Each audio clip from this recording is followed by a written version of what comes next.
Welcome to this edition of Coach's Corner. I'm joined by Allegheny men's soccer coach Angelo Panzetta. Thanks for stopping by today, Coach. Thanks for having me. The team has started in the same fashion as 2011, opening with a 4-0 record. Talk a bit about last week that saw the team go 2-0 with a 1-0 overtime win against Grove City and a 3-0 win against Geneva. It was a hard-fought game with Grove City. It got postponed from the day prior because of thunderstorms, but I thought the team played well. Grove City is a good team. We had a little struggle in the first half, but kept them off the board, which was a positive thing. And then it took to the first couple minutes of overtime to finally get the game winner. So I was very pleased to get the result. And then on Saturday, much different game. We started out very well. Right from the opening kickoff, we scored early on in the four-minute mark, and helped us carry the day to a 3-0 victory. But was really pleased. It was our most complete game of the season. And defensively, the Gators have been unstoppable this season, just giving up one goal. With a back line anchored by experience, what can we expect? Well, Tim Egan and Joe Caruso have done a great job for me as the two center backs. They return as seniors. The whole back line is returning from last season. That includes another senior, Andrew Zimmer, Keith Danley, and Alex Etherington, two juniors that are both in the mix playing. They've all done a solid job so far, and the parts have been interchangeable, but really pleased with their start this season. Of course, we can't mention defense without talking about goalkeeper John Lachina. With a minuscule .25 goal against average, what has given him so much success so far this season? Johnny came in really fit, started preseason very well, has emerged into a great leader for me in this junior season. Of course, he has logged a lot of minutes in goal for us, his freshman, sophomore year. But Johnny has helped stabilize the back line, with his communication and then, of course, his playing. Great shot stopper. Technically a very sound goalkeeper, and his consistency comes from his work habits. He's great in training sessions, and that has carried over to game day. Before Saturday's game, the team struggled on offense, scoring just one goal in the first 45.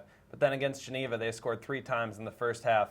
What happened during that struggle, and what helped them to turn it around?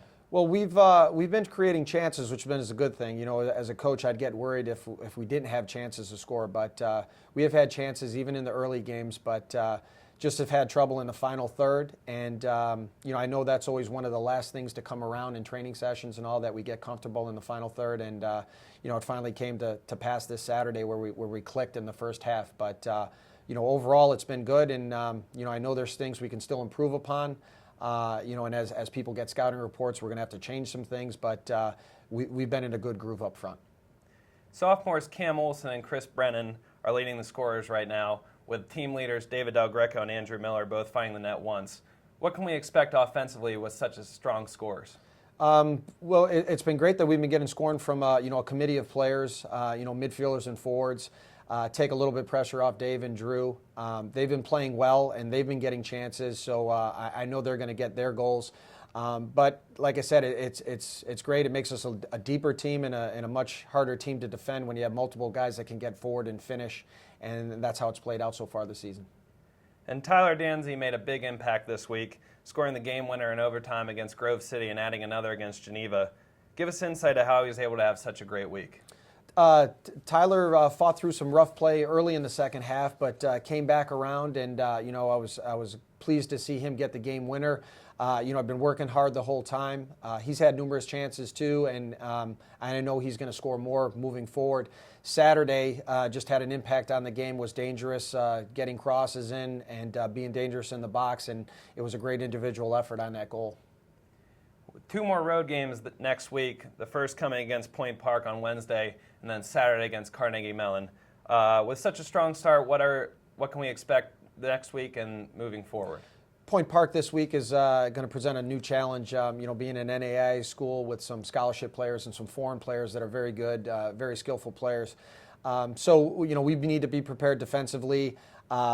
But again, it helps us prepare for teams like Carnegie Mellon, Baldwin Wallace, and our conference opponents that are coming up.